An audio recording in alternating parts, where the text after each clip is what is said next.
Hello and welcome to the March 2011 meeting of TV Toastmasters. My name is Rick Barron and I'm the president of the club. We've got a great meeting planned today. Great diversity of topics and speakers, something that we're really looking forward to. By the time this meeting gets edited, produced, and distributed, you'll be watching it in April. And maybe you're one of two camps. You've got your taxes already done, and you're sitting back relaxing, knowing that that's behind you. Or you're really struggling, trying to find the time and the energy to go get those taxes completed. But I'm here to tell you, if you waited to really make good on your New Year's resolution, to make 2011 a change, a difference, an improvement in yourself, it's not too late to come visit us at TV Toastmasters. We meet the third Saturday of every month at the Anderson Center at 7850 5 Mile Road. If you'd like some more information about our club, you can visit us online at www.tvtoastmasters.com. That's www.tvtoastmasters.com. I'd like to introduce our Toastmaster of the Day, Steve Ahrenholz. Steve is the club's Vice President of Education, and he is a distinguished Toastmaster.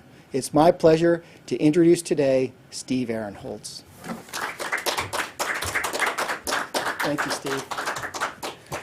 Good morning, Rick. Good morning, everyone. All of our guests watching in. Happy spring. Tomorrow is the first day of spring, and I'm looking forward to having some daffodils blooming. The air smelled so good this morning when I walked outside. I thought, smells a little different than it usually does, in a good way, And Rick had mentioned about the tax time is drawing near. The thing I have found, I used to always do my taxes on my own. I would use a tax preparation package. But I've found that since I use a tax preparer, I have to make an appointment with them, and I have to have my stuff together when they come over to meet with me. So there's some outside incentive to be on track. We have a real good meeting lined up today. I hope you all enjoy it. To start our meeting, we will have our word of the day. And our word of the day is to help us expand our vocabulary. Our word of the day will be presented by one of our newest members. She not only will be presenting the word of the day and listening to hear if we're using it, A, and B, if we're using it correctly. She will also be our counter, where she'll be watching to see what kind of verbal crutches we're going to use, as well as commenting on any unusual grammar that we come up with during the course of our meeting. I would like you to help me welcome Tasha Love to give us our word of the day. Tasha.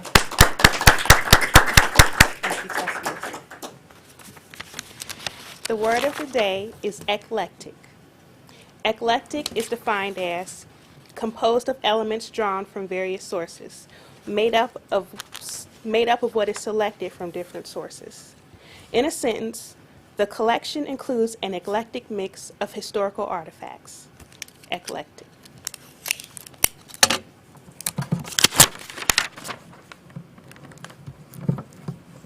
Thank you. Thank you, Tasha. Oh, I like that, eclectic. Is it related to quirky at all?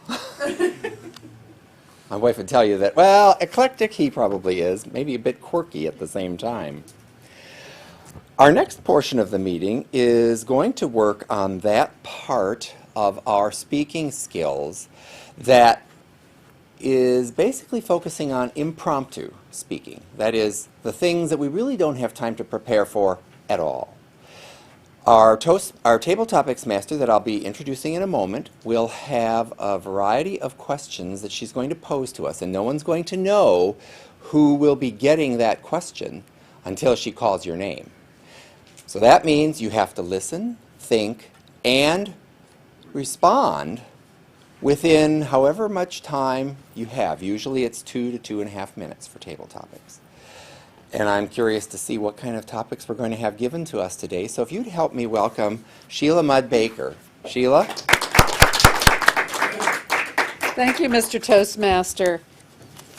The thinking about the word of the day and I'm trying to use it, I might say that this is an eclectic mix of Cincinnatians who are here today, or looking at my apartment, you wonder if my tastes are eclectic or just weird, or I dress in an eclectic manner. Sometimes I dress up, sometimes I dress down, sometimes I just feel like keeping my pajamas on. So, table topics. Let me explain the purpose of table topics. Table topics are the kinds of questions that we are asked at work. So, how's that project doing? Or, what do you think about this? Or, how are you doing? And you're not quite sure how you're doing, how you should answer. But you know you need to have a coherent answer within a second or two. These three questions are all on the same theme. The theme is spring. Of course, spring is here. So my first question is, what do you love about spring? Tasha Love.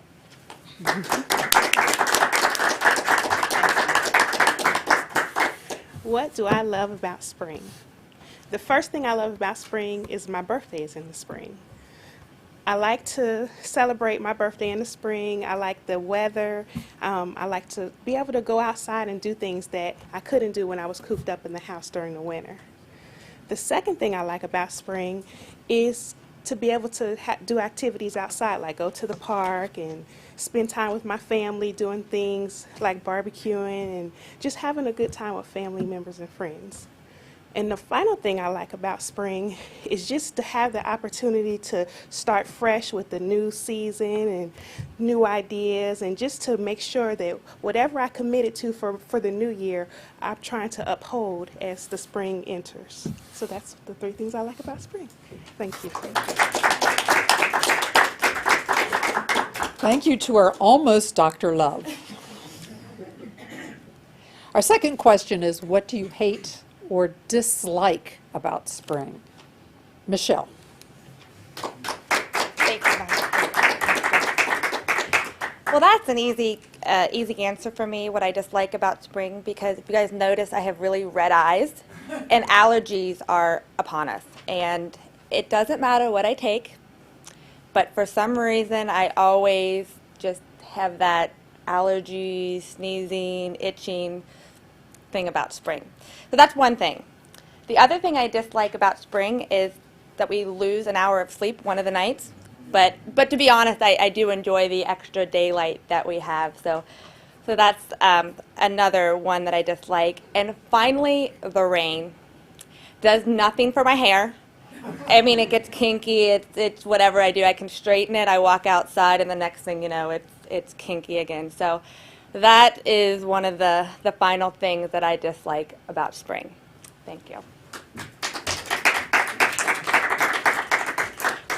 And finally, what art or music or poem or film best describes your view of spring, Rita?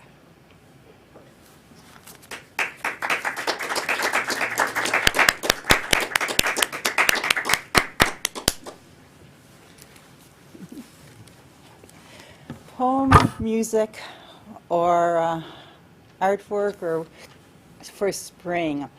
Well, let me think. A young man's fancy turns to spring. A young man's fancy turns to love. That, of course, is always a famous poem, but of course, so do women's. It becomes, spring is kind of a romantic time of year, regardless of the age. You walk out and it's light. You're not putting on your heavy winter jackets. Your heart is light. It's a wonderful time of year. The flowers are blooming. That's a wonderful thing. In terms of music, there's the Four Seasons. And spring has that light, airy feel to it. I'm thinking, who wrote that Four Seasons? Was that Gershwin? Somebody help me there. Right. I think you're right. So there's a lot of different music and poetry that makes us think of spring, but unfortunately I'm not that literate, and I'm not into the arts as much as perhaps Mary is, or Sheila. Thank you. Thank you. Thank you, Rita. So we had 3 views of spring. First, Tasha with what she loves about spring. Michelle, what she dislikes about spring. And finally, Rita, what art in whatever form makes her think about spring. So, spring has eclectic meanings for people. So I got to use the word of the day again. Please welcome back our Toastmaster, Steve Ahrenholz. Thank you. Thank you, Madam Tabletopics Master. As you can see, nobody had any advanced preparation time. So this is when you think on your feet. What future do you envision for yourself? What dreams do you have? If you want your dreams to come true, you must have confidence in yourself and your abilities. A Toastmasters Club can help you build that confidence. A low-cost learning experience for men and women. Toastmasters shows you how to express yourself clearly and effectively. Make your dreams a reality. Join a Toastmasters Club. At this point, we are going to have our prepared speeches. We have a nice slate of presentations today. Each one's going to be a bit different. The first speaker that we're going to hear from today is another one of our newer members. Koushik Maita is going to be giving us a speech entitled Tsunami, the Submarine Earthquake. It sounds very timely, so I'm anxious to hear what Koushik has to say. Koushik? Thank you. Is the floor vibrating something? I'm feeling like some mild earthquake. And actually, when very often we have mild earthquakes happening all over the world, and when it happens in the ocean, that's called tsunami, and there are some other explanations on that. But I'm not going into those details. So last week, Japan was hit severely by the tsunami, and they have several people dead, like more than 10,000 people, and their nuclear plant was hit massively, and we don't know the after effects of the nuclear plant. And many of us sitting here or watching this show already helping Japan through the relief funds or some other way. I hope they will be quickly recovered through our help, or the relief teams that are going to Japan, they will quickly able to recover the things out in Japan. So I will discuss more about the mitigation, what we can do on the tsunami. And back in 1896, Japan started studying on how they can mitigate the tsunami effects. And they put lots of money on that, and they built a 15-foot wall on the coastlines to prevent the tsunami. But after that, some 196 massive tsunamis happened, but it didn't help to prevent the life loss or to prevent the property damages, the scientific laboratories that they have on the coastlines. We have the severe earthquake, the tsunami, the largest one in 2004, and that hit across the Indian Ocean, India, Indonesia, and all other islands on that region was affected. But strangely, one of the villages was not at all affected along the coastline in Tamil Nadu. What happened there? They were trying to reach a record in planting number of trees along the coastline, and they have planted at around 80,244 trees along the shoreline to get into the Guinness Book of World Records. That's in 2002. And that helped in 2004 to prevent any loss at all for that village. Even all other villages were affected, but that village was not affected. So my message to everyone is we should try building natural barrier instead of spending so much on the artificial barriers. So that is easier and that is long lasting also. The trees may not grow in a day, but they can help over the years. Thank you. That's the message I want to convey to everyone.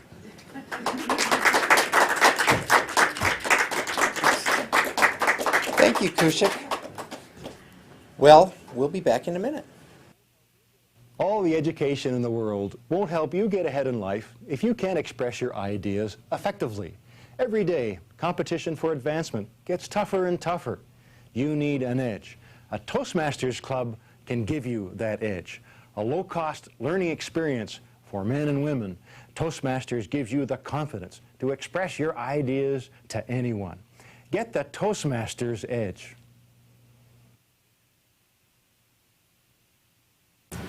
Welcome back.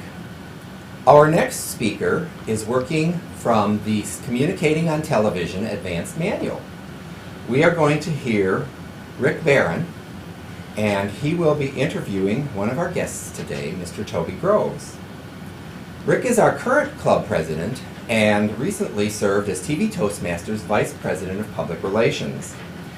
He is the Associate Director of the Society of Home Business Owners and co-author of a soon-to-be-released book entitled How to Make a Legitimate, Even Extraordinary, Income from Home. Help me welcome Rick and our guest, Mr. Toby Groves. Thank you, Steve. I'm here with Toby Groves, who's an author, speaker, and expert in the field of organizational psychology related to compliance and fraud. Toby has some first-hand experience on how auditors can be influenced and business owners and fraud examiners can be tricked because he's been on both sides of the law. Thank you for joining me today. Thanks. Toby, it's a pleasure to see you. Thanks for having me this morning, Rick. Thank you for coming. Toby, before spending 2 years in jail for bank fraud, you were a CPA responsible for auditing over $1 billion worth of business. You helped keep your company fraud-free for over 20 years. What went wrong? It's a very good question, Rick. I asked myself that question many times and tried to come up with some answers. Seems like there should be a very complicated answer to that question. But I'm going to tell you there's a pretty simple answer, and that is that I didn't know myself as well as I thought I did. Okay. As I examined what happened, I really believed that I was immune to the ethical mistakes that I made.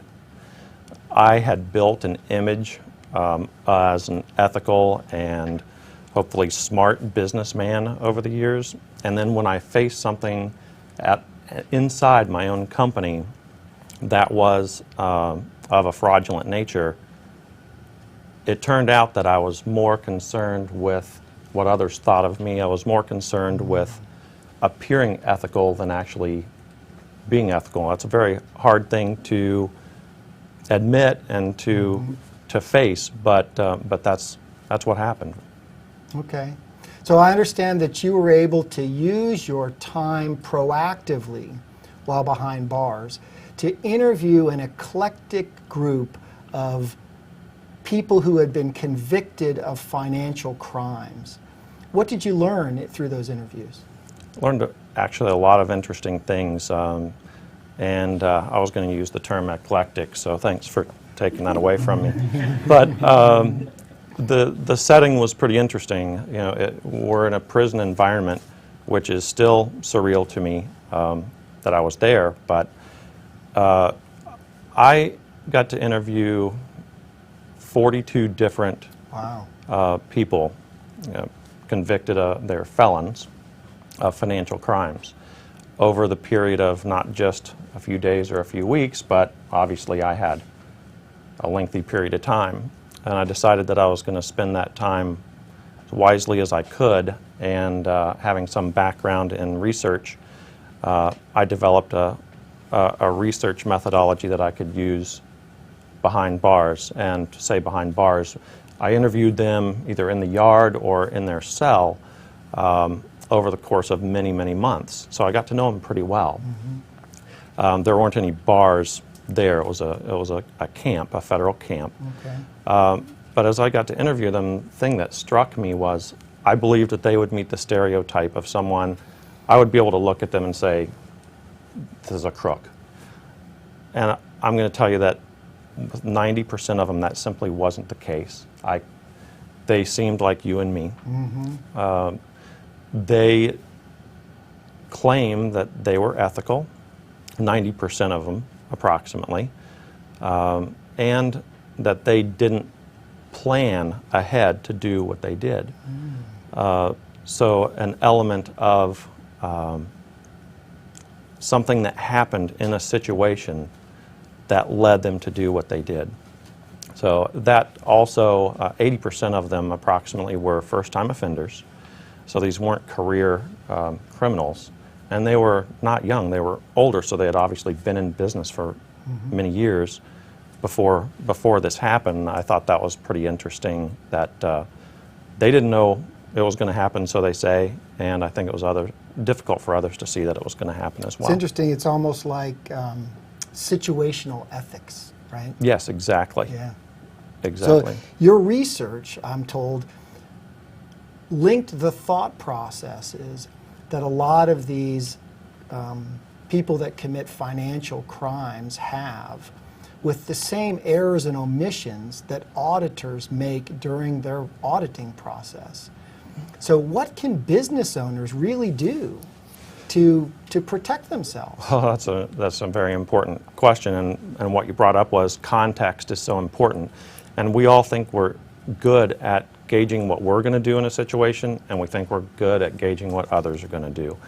And it turns out we're not so good at it, because after I was released, I actually contacted some of the auditors that handled the audits for the people that committed the crimes that I interviewed while I was in.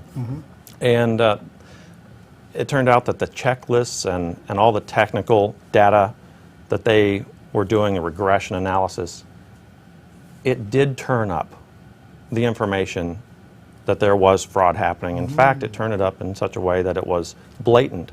Wow. But they didn't think that that party was going to commit fraud, and they found a way to not intentionally turn their head to it. They truly didn't believe that those people were committing fraud. They found a way to explain it in a way that seemed non-fraudulent. Now, in retrospect, they say that it was obvious that something was wrong and that they should have seen that. But obviously, there's a behavioral aspect to auditing and to business in that part that people don't think about. You don't think about math and psychology being something that would be together. But anytime you mix people into anything, there's going to be psychology involved. It's almost like you need to audit the auditors, but that seems kind of redundant, doesn't it? It does. I think the profession discounts behavioral aspects or behavioral answers to anything that happens. But I think after this many decades, and of course what's happened recently with all of the scandals, we obviously need to look at something other than just making more laws, rules. There's a behavioral answer there that we need to look to if we're going to improve the way we do business. Toby, what's the implication for the people that are watching here today, and what can they really do to make an impact? I think they need to think about, they need to provoke themselves. Like I didn't do. I was very comfortable. I didn't think that I was ever going to do anything, that I had a reason to commit fraud until a surprise came up, something that I hadn't thought about. And it was a weakness. And I think that typically if we look to those points, those areas in our lives where we're comfortable, we don't even think about it, we're so comfortable, that our guard is down, and that's where we need to do a really good soul search and see if there's something there that we need to look at. Fabulous. Toby, thank you so much for Thank your you. time today. How can viewers, audience members find out more about you, contact you? Viralethics.com. Viralethics.com. Yes, there's information on there, and they can contact me through that and learn more. Great. Thank you very much. Thank you, Rick. We'll be right back after a few messages from Toastmasters. Thank you. Thank you very much. And now for our next speaker, Stanley Glitchner.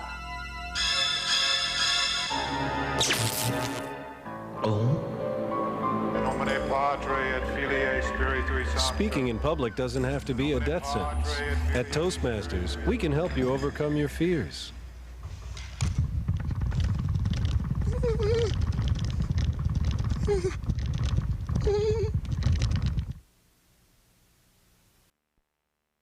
I'd like to begin tonight with a little joke. This guy, he's a farmer, and he says, "Hey, hello, sorry." But seriously, folks. Speaking in public is no joke. Farmer says, a doctor says, chicken says... For help, call Toastmasters, the public speaking support group. The chicken. Welcome back. We are going to hear from our next speaker. Carol Kormelink will be giving us a persuasive speech from the Basic Competent Communications Manual. Her speech will be entitled, "What is in Your Future?" Carol has spent 30 years learning how to put more life in your years, rather than just adding years to your life. You may find a tip or two that will give you a more vibrant, I'm alive feeling. Help me welcome Carol Kormelink.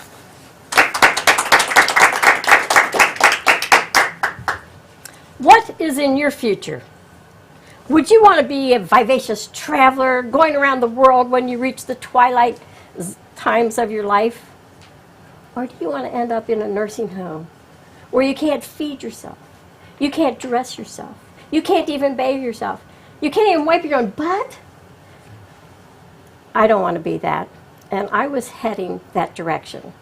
When I was younger, I made fun of people, older people, that they had to get out of their chair like this. They couldn't get up. They'd have to get this momentum, and they'd get up. Finally, they'd be able to get themselves up. Well, now there's a chair that just lifts you up. And I thought, well, great, but now you can only get out of one chair. Wouldn't it be better to strengthen your legs, that you could pick yourself up anytime? I didn't pay much attention to that because that was never going to happen to me in my youth. But not so many years ago, I like to sit on the floor because when you're short, your legs don't bend at the right place on the chair, your feet stick out straight. So I would sit down on the floor. I would sit on the floor, but I couldn't get myself up. And didn't have the strength to get myself up. And I crawled over to the chair, and I couldn't get up. And I'm going, "Hon, will you help me get up?" Well, he didn't really like having to help me get up. And I didn't want to have to try to get myself up when I couldn't do it. So I was surfing the internet, and I found a personal trainer. And within 2 weeks, I was able to get myself up off the floor, and now I don't need any help. I can get myself up any place, because I thought, gosh, what if you're trapped in a bathtub? You couldn't even take a bath because you can't get out of the bathtub. So I have learned, and I've learned one little tip on getting out of the bathtub. If you can't pull yourself up, roll over on your knees and push yourself up, and you can get out of the bathtub. You won't be trapped in there. One of the worst things that makes us age faster is all that fat. And you say, "Oh, I only gained 5 pounds last year. I don't even see it on me." Your body knows, because that 5 pounds is collecting inside your body, giving off inflammatory hormones, and they're very close to your coronary arteries. This is that 5 pounds of ugly fat, and it collects right here in your gut. I probably have 3 of these babies that I need to get rid of. And it's not easy because, well, it is easy if you just take a nap. And that's very easy. N stands for nutrition, A stands for activity, and P stands for poise, mental and emotional poise. Now, I was one that I thought a good breakfast was donuts. Since I've been visiting this fall, I know that it's better to have fresh fruits and vegetables for breakfast. And at my last visit to the spa, I learned a new breakfast. I have a green smoothie that has kale in it. I didn't know kale from collard greens. They were both in the same bin at the vegetable market, and I had to ask which one is which. I didn't know. I love kale. In fact, I just discovered a 365 Days of Kale website that you can go, and the lady who wrote that website likes it breakfast, lunch, and supper. And this is, I just feel it has a lot of iron, has a lot of good nutrients. And the lady that does my hair, when I was telling her, I just feel like I have stronger blood going through my body. She said, Carol, your hair's so shiny. I've never seen your hair so shiny. I didn't notice it. I don't notice it, but maybe it does make a difference. The other thing people say, well, I can't do anything about it because I have an overactive thyroid.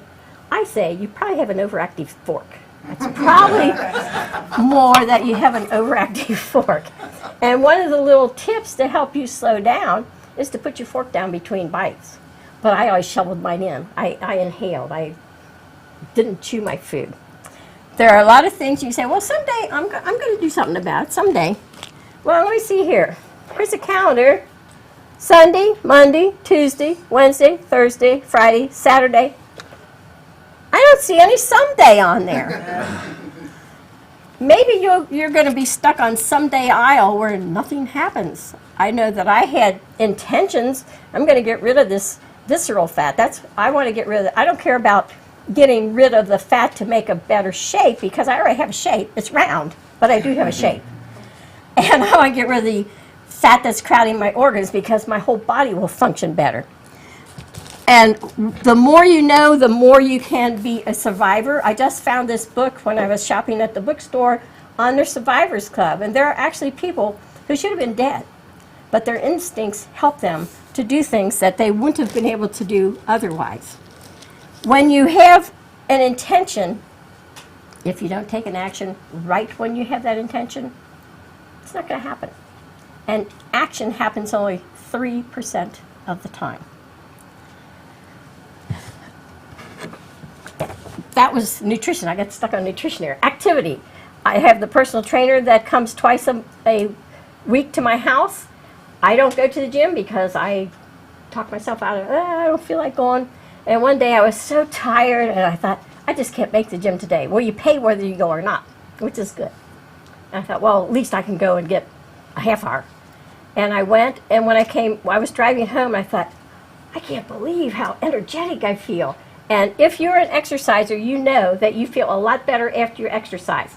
I ran into a 96-year-old man's grandson, and he said, he's 96 years old. He gets on that treadmill every day. He only walks at about speed 1, and he hardly can get up there. But when he does, he keeps saying, okay, you can do it, and it's painful. It hurts him. When you're older and you have pains, you can't let that stop you. You can't stay in bed. Otherwise, you're not going to be able to get out of bed. And you need to have the activity. Move your body. I don't move it as much as I should. I have the personal trainer twice a week. I could take a walk every day. I'm too lazy. I don't do that. But when I get to the health spa to get my education, I take the 2-mile walk every morning before breakfast. And you're having the fresh air and the sea that you're smelling, and you're watching the sunrise. It's really a fantastic thing. The N is nutrition, what goes into your mouth. A, how you move your body. And the most important is P, poise. The emotional and mental poise. How you handle stress. We all have stresses in our life, and we need to know what to do with that stress, because when we're stressed out, we are producing cortisol, and too much. We need some in our body, but too much creates a lot of problems. And fat is not all the bad guy. This Croy Sather that is running across America, that was written up in the page 5 of the January Toastmaster magazine, his body only has 5% fat, which is the minimum, because you need that so you can move, your joints are lubricated, provides energy, and you need all that. And the poise is learning to respond differently when you get stressed. Some people, they get a headache and they pop a pill. Well, I've never taken aspirin in my life. I don't intend to, because I know if I get a headache, it wasn't because my body was aspirin deprived.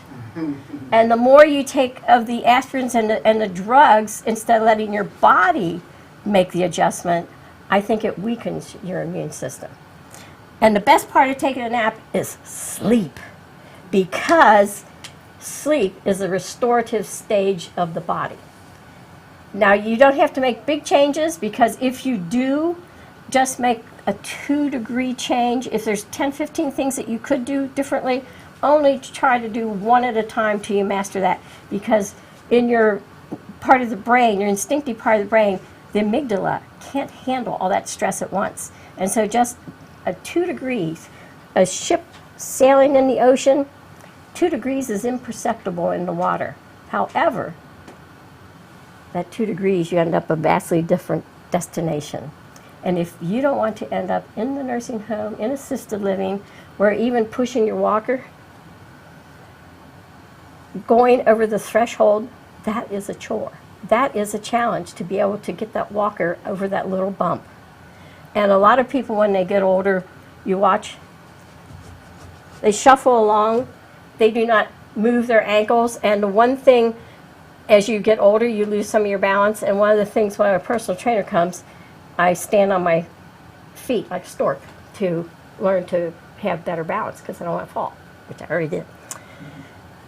All in all, if you make some changes, you can vastly change where you end up. And I do have some handouts that I'll pass out at the end of the meeting here. Mr. Toastmaster. Thank you, Carol. We'll be back shortly. All the education in the world won't help you get ahead in life if you can't express your ideas effectively. Every day, competition for advancement gets tougher and tougher. You need an edge. A Toastmasters club can give you that edge. A low-cost learning experience for men and women. Toastmasters gives you the confidence to express your ideas to anyone. Get the Toastmasters edge.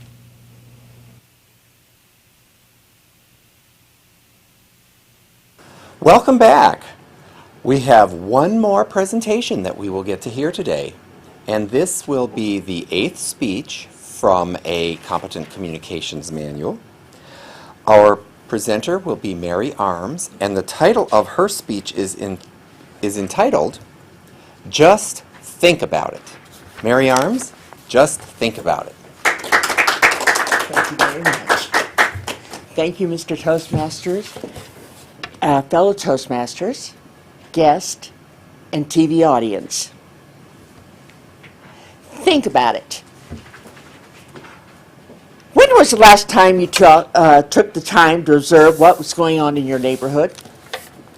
Or you were driving or walking down the road and you saw people asking for a handout, or I see a man with a sign saying, "I will work for food." A lot of people are very offended at this.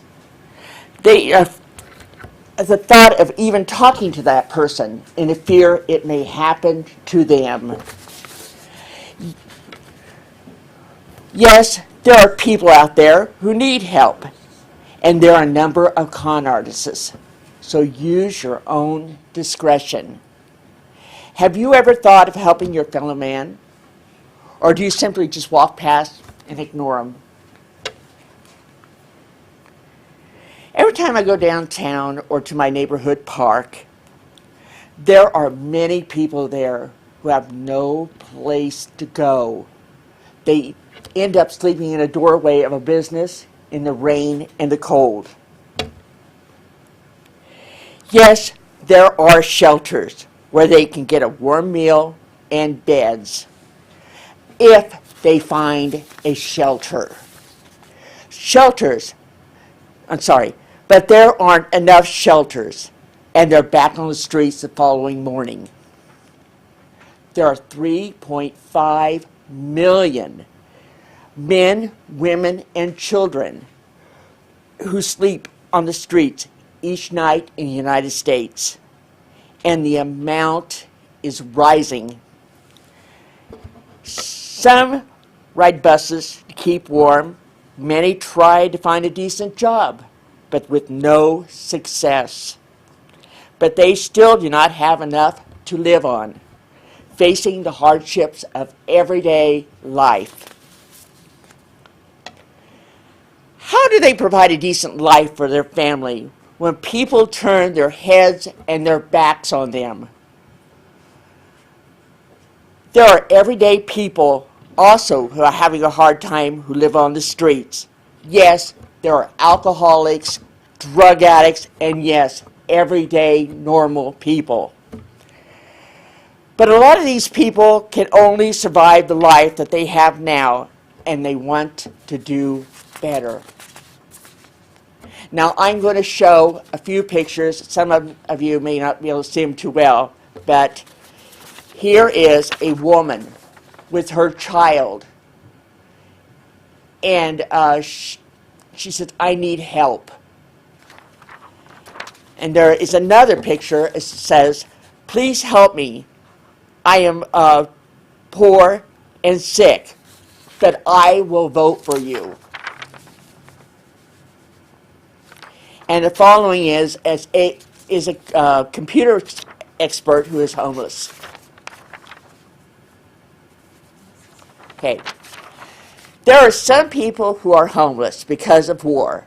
They've ended up on the streets because they have provided shame to their family.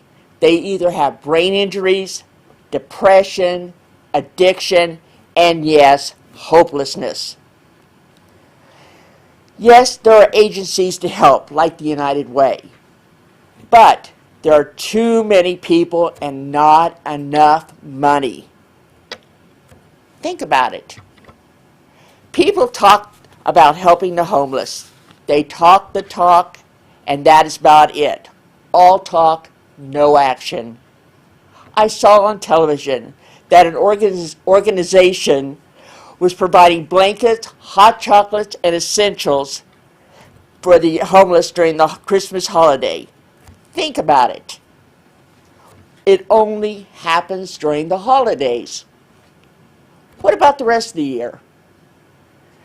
No politician will talk about raising taxes at this time, and charities cannot do it all in helping the homeless. I truly believe that politicians just want to sweep the problems under the rug. Have you ever heard a politician say, "Let's help the homeless"? Nah. They just want to ignore the issue. Yes, there are food banks to help. But if you're homeless, where are you supposed to put the food and cook it? Think about it. We need to do something. Think about it. Someday, it could happen to all of you. Just think about it and find a way to help.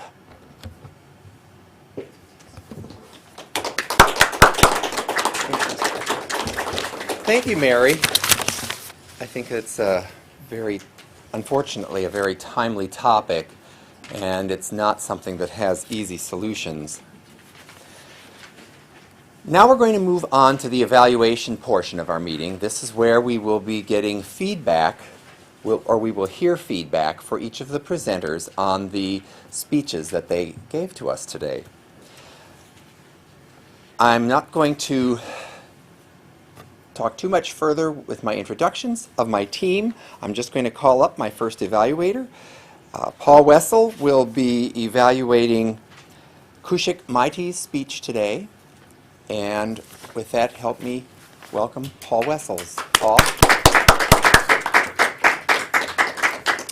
fellow Toastmasters and guests, particularly Koushik behind the camera. Hi, Koushik. Koushik, the objective of your speech was to present an organized speech. And the reason we present an organized speech is because we want to make it easier for the audience to understand and remember that speech, and then also make the speech more credible and enjoyable. It usually takes 3 parts to make an organized speech: an opening, a body, and a conclusion. Your opening should catch the attention of the audience, and you did that fairly well. You came up here and you said, are things shaking? So it caught the attention. The body, you presented your ideas. You went and talked about tsunami, and that was the title of your speech. You talked about the tsunami in Japan and then India, and presented those facts, the 15-foot wall and whatnot. And then the conclusion is usually a summary, and you brought in the fact that instead of building walls, planting trees, and more of a natural barrier is the way maybe we should think about things in the future. Just to keep it short and sweet, I thought everything was done well. Improvements, a little bit with the cards, maybe a little more prepared, moving the cards around a little bit more than you should have. But I thought you had a great ending. And what I liked most about your speech was that it taught me something. It taught me that natural barriers may be a better way to handle tsunamis. So thank you. Thank you, Paul. Very good evaluation for Koushik. Our second evaluator this morning is Michelle Hennicus, and she is going to be giving us her evaluation of Rick Barron's Communicating on Television presentation. Michelle. Thank you. Well, thank you, Rick and Toby. Fantastic job today. I have to say, watch out, Anderson Cooper. We got somebody close on your heels. Rick, it's always a pleasure to watch you speak. I've seen you speak quite a bit over the last year, and you always nail it. You're working on project number 3 out of the Communicating on Television manual, and the topic is When You're a Host. So the objectives of Rick's speech today are to conduct a successful television interview, to understand the dynamics of a successful television interview or talk show, to prepare questions to ask during the interview program, and to present a positive and confident image on the television camera. Did a fantastic job of introducing Toby. You let us know who he is. Some of us probably have not heard of him before, but got a concise, clear understanding of what he's done and where he's been. You are always genuine. That's one of the attributes about you that I hope that someday I can emulate. You make the audience and the person with you feel comfortable, and that you're a very trustworthy speaker. The nods, the eye contact were great because you really showed you were interested in Toby. Occasionally looked at the audience and the cameras, which I think is really critical, but you made Toby feel like you were there just to speak with him. So great job on that. Clear that you did your research on the topic and that you knew what you were speaking about. One thing that I would point out as an area to watch or to be aware of is, okay, hand gestures. I love hand gestures, as you can all see. But when you were a little bit lower and you were kind of talking, and you would kind of see a few of your fingers fly here and there. So just be aware of the environment you're in when you're using hand gestures to make sure that they're used in the proper manner. And again, it's always hard to pull out areas of improvement for you, Rick. The only other thing I would have done, you had a great wrap-up, but maybe recap who Toby was, because if someone joined in the interview after the initial introductions, they may not necessarily know who he is. But again, great job. Thank you. Thank you, Michelle. Oh, Michelle is helping me out today as the evaluation portion of our meeting proceeds, because you'll hear from Michelle again. Our next evaluator is Sheila Mudd-Baker, and she's going to be giving us her evaluation of Carol Kormelink's speech, What is in Your Future? Sheila? Thank you. Carol Kormelink is my role model. Carol is old enough to be my big sister. And she has shown me that I do not have to fall apart. And lately I've been feeling like I want to fall apart. My knees hurt, my elbows hurt, my back hurts, my head's stiff. But because of Carol, I've been working more and more and being more flexible, thinking about what I'm eating. It hasn't changed the 2, 3, 4 desserts a day, but thinking about what I'm eating. It hasn't made me exercise every day as Carol does, but I've started to do more. And my knees are hurting less. My feet still hurt, but okay. But the important thing is that Carol is enthusiastic, terribly enthusiastic. I shouldn't use the word terribly, importantly enthusiastic. Carol has shown me that she believes wholeheartedly when she's doing this speech. She believes in what she's saying and has shown us what she means too.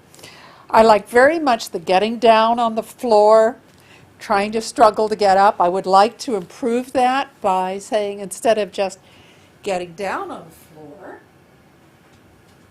and pushing up, putting the head up so that we can see your face at the same time, see your struggle. I like the action. I like the props. You had a prop table over here. You picked up props. The fat's always effective. That fat is buried in here. I know that because I get the fat test, and according to the fat test, I'm half fat. How is that possible? I've been starving myself. One of the things I'd also like to see you do is take a nap. You said take a nap, but then you didn't follow immediately with what you meant by saying something like, no, I don't mean to go to sleep, though sleep is good.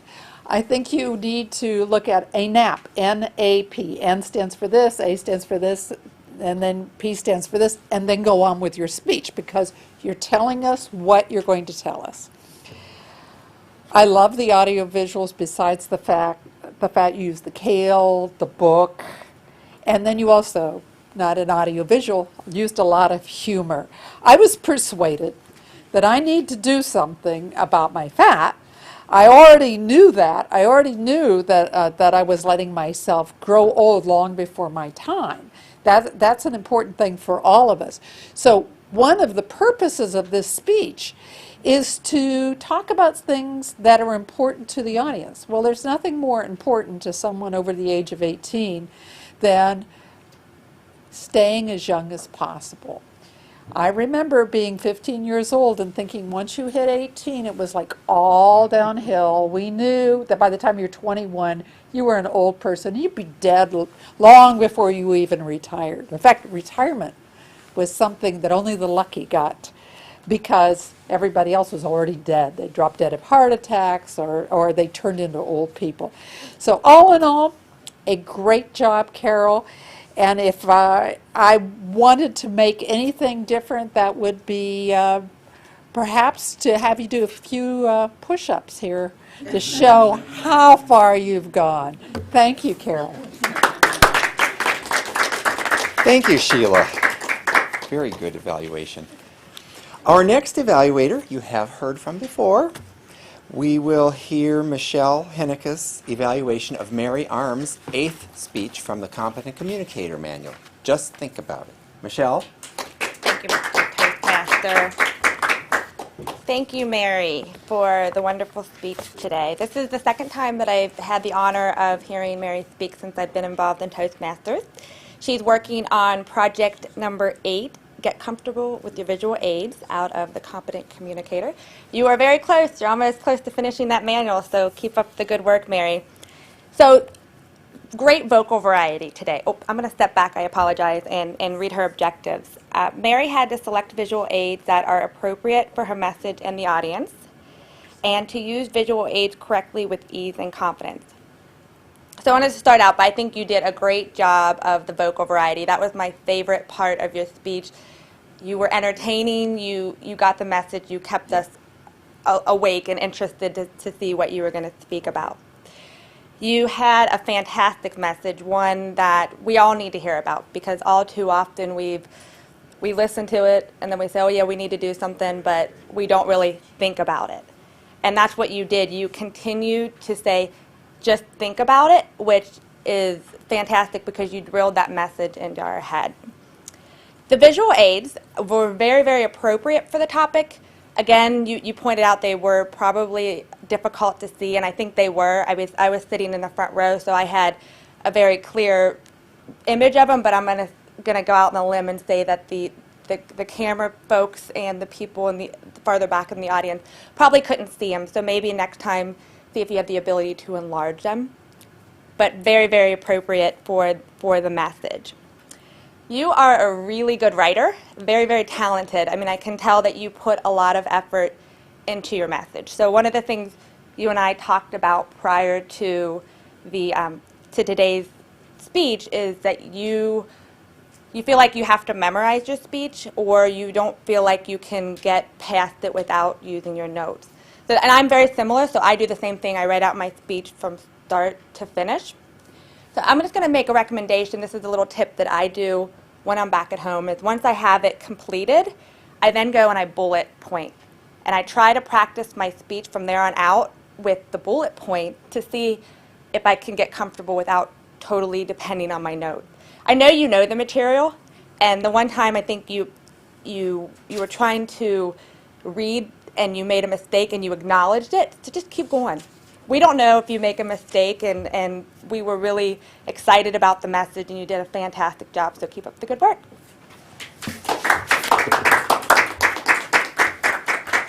Thank you, Michelle. So, to my evaluation team, thank you. You all did a really good job today, and I appreciate the opportunity to work with you.